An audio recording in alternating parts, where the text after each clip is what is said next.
इसके दो नाम है इस केस के। एक नाम है अलकादर यूनिवर्सिटी का केस और दूसरा नाम है 190 मिलियन पाउंड का केस। तो एक्चुअली जो ये केस है वो अलकादर यूनिवर्सिटी का केस है, लेकिन इसको अलकादर यूनिवर्सिटी के केस की बजाय 190 मिलियन पाउंड का केस इसलिए कहा जाता है ताकि इमरान खान साहब को बदनाम किया जा सके। ये वो पहला केस है नादरीन जो पाकिस्तान की एस्टेब्लिशमेंट ने बनाया था जनरल बाजवा के दौर में इमरान खान साहब के खिलाफ। जब इमरान खान साहब को इक़्तिदार से निकालने का फैसला हुआ था तो सबसे पहले अलकादर यूनिवर्सिटी के केस के ऊपर काम शुरू किया गया था और उस वक्त एस्टेब्लिशमेंट को यह लग रहा था कि कोई इमरान खान के खिलाफ इस केस की बुनियाद के ऊपर बड़ी कार्रवाई डाली जा सकेगी। इस केस के बारे में कई मरतबा इमरान खान साहब ने भी बात की है। शहजाद अकबर जो है वो इसके बारे में बहुत बात करते रहे माजी में। इसके फैक्ट्स तो बहुत सारे आपको पता है, लेकिन मोटी चीज़ें आज कुछ मैं आपको बताऊंगा।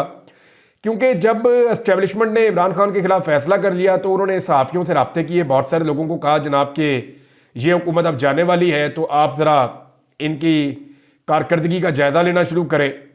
तो जब उनसे सवालात किए गए तो उन्होंने जो सबसे पहली फाइल बनाई थी इमरान खान के खिलाफ वो ये फाइल थी और मैंने ये फाइल देखी।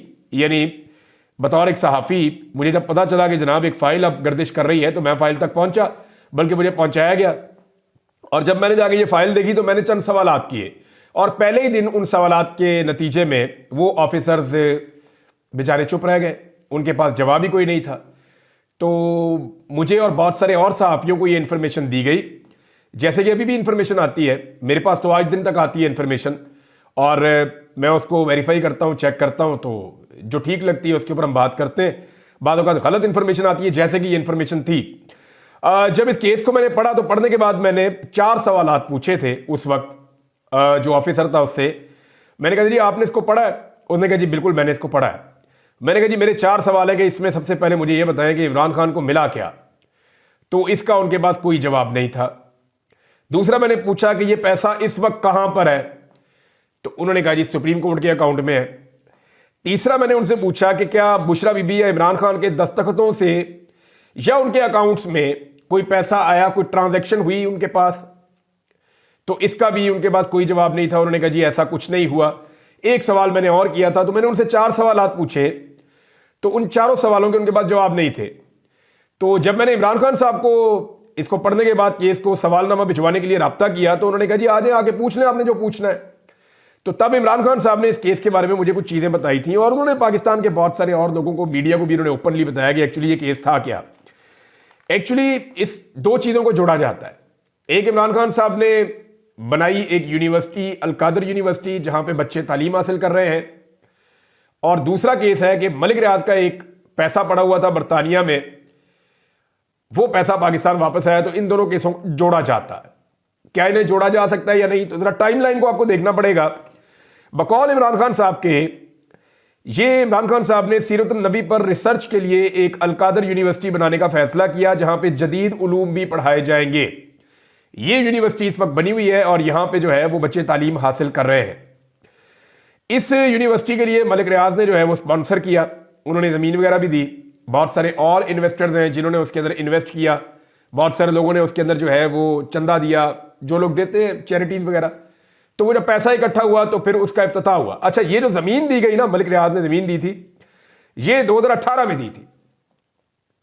2018 याद रखिएगा, 2018 के इख्तिताम पे ये ज़मीन मलिक रियाज ने दी थी और मई 2019 में इसका इफ्तिताह हो गया था। मई 2019 में इफ्तिताह हुआ तो जून, जुलाई, अगस्त, सितंबर, अक्टूबर, नवंबर, दिसंबर, इसके इफ्तिताह के 7 महीने के बाद एक काबीना के सामने एक मैटर आता है जिसमें बताया जाता है कि बरतानिया की एक नेशनल क्राइम एजेंसी है, उसने वहां पे कोई मशकूक ट्रांजैक्शन पकड़ी है और उसकी बुनियाद के ऊपर मलिक रियाज के साथ, क्योंकि पैसा जो है मलिक रियाज के बेटे हैं और मलिक रियाज का बेटा अली रियाज उनका नाम है, उनके नाम के ऊपर जनाब वहां पे एक कंपनी है और वो जो कंपनी है अल्टीमेट होल्डिंग उसका नाम है। उस कंपनी के नाम के ऊपर वो उन्होंने एक प्रॉपर्टी खरीदी थी शरीफ खानदान से। आपको याद होगा जब पनामा केस आया था शरीफ खानदान पे 2016 में, तो उन्होंने बहुत तेजी में बेचने की कोशिश की थी कि बेच के हाइड पार्क को तो निकल जाए। तो उस वक्त इस कंपनी ने खरीदा था जो मलिक रियाज साहब के बेटे की है। बाद में जब यह मामला नेशनल क्राइम एजेंसी के पास गया तो फिर नेशनल क्राइम एजेंसी ने मलिक रियाज और उनके बेटे के जो पैसे थे इस कंपनी के अंदर 190 मिलियन पाउंड वो पैसा उन्होंने फ्रीज कर दिया। फिर मलिक रियाज साहब का और बरतानिया की जो नेशनल क्राइम एजेंसी है उनका एक मुआहिदा हुआ, खुफिया मुआहिदा, और उस मुआहिदे में यह तय पाया कि जनाब ये पैसा हम पाकिस्तान वापस ले जाएंगे। अब जब ये पैसा वापस पाकिस्तान लाने की बात हुई तो फिर पाकिस्तान की गवर्नमेंट को इसके बारे में पता चला, पैसे के बारे में। तो अब पाकिस्तान की गवर्नमेंट के पास दो रास्ते थे जो इस काबीना के अंदर आए। एक रास्ता यह था कि हम बरतानिया में जाकर केस लड़ें और यह साबित करें कि यह पैसा पाकिस्तान से मनी लॉन्ड्रिंग के जरिए गया और करप्शन का पैसा है, तो इस पैसे को लाने या ना लाने के हवाले से कोई कंफर्मेशन नहीं है। दूसरा, पाकिस्तान तहरीक इंसाफ के लोगों के बकौल उस वक्त यह सोचा गया कि क्योंकि मलिक रियाज इस पैसे को वॉलंटरली पाकिस्तान वापस लाना चाहते हैं तो क्यों ना यह पैसा डायरेक्ट पाकिस्तान वापस मंगवा लिया जाए, 1 रुपया खर्च किए बगैर। तो काबीना ने फैसला किया कि जनाब हम इसको नहीं छेड़ते, पैसा ऐसे ही पाकिस्तान वापस मंगवा ले, हमने कोई केस नहीं करना। क्योंकि इमरान खान साहब के बकौल वकला ने यह बताया था कि $100 मिलियन पहले ही हम बाहर केसेस में हार चुके हैं और हमें कुछ पैसा मिला भी नहीं, तो ये 190 मिलियन पाउंड है, ये पैसा आप मंगवा लें पाकिस्तान में। तो जो उनको मशवरा आया काबीना में रखा, काबीना ने मंजूर किया और वो पैसा पाकिस्तान आ गया। पाकिस्तान जब ये पैसा आया तो सुप्रीम कोर्ट ऑफ पाकिस्तान ने मलिक रियाज साहब के खिलाफ एक फैसला दिया हुआ था और उसमें उनको एक अमाउंट जमा करवानी थी, तो ये पैसा उस अमाउंट की मद में सुप्रीम कोर्ट के अकाउंट में जमा हो गया। अब इस पैसे के अंदर से जनाब 1 रुपया भी इमरान खान के अकाउंट में नहीं गया, 1 रुपया भी बुशरा बीबी के अकाउंट में नहीं गया, 1 रुपया भी अलकादर ट्रस्ट के अंदर भी नहीं गया। ये सारा का सारा पैसा गया सुप्रीम कोर्ट ऑफ पाकिस्तान के अकाउंट में और वहां इसके ऊपर इतना सूद जमा हुआ कि ये पैसा काफी बढ़ भी गया बाद में, और अभी तक ये पैसा सुप्रीम कोर्ट ऑफ पाकिस्तान के अकाउंट में बढ़ा हुआ है। अगर तो इमरान खान की कैबिनेट ने यह फैसला गलत किया था तो फिर क्या होना चाहिए था? फिर होना यह चाहिए था कि जनाब पिछले तकरीबन 3 साल से हुकूमत बदली हुई है, शहबाज शरीफ साहब आए, उनकी काबीना आई, वो इस फैसले को रिवर्स कर देते, लेकिन उन्होंने इस फैसले को रिवर्स नहीं किया।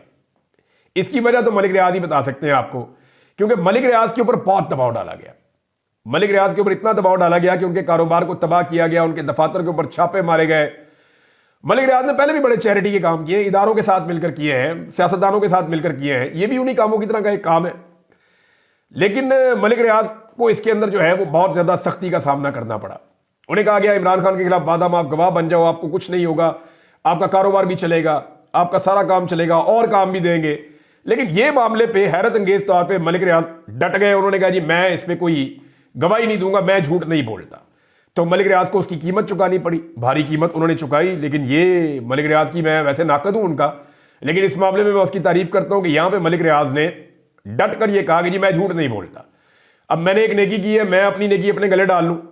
लिहाजा मलिक रियाज ने इसके अंदर झूठ बोलने से इनकार कर दिया, वरना यह केस बड़ा मजबूत हो सकता था। इमरान खान साहब के लिए बड़े सीरियस कॉन्सिक्वेंसेज हो सकते थे अगर मलिक रियाज वहां पे एक झूठी गवाही दे देते तो।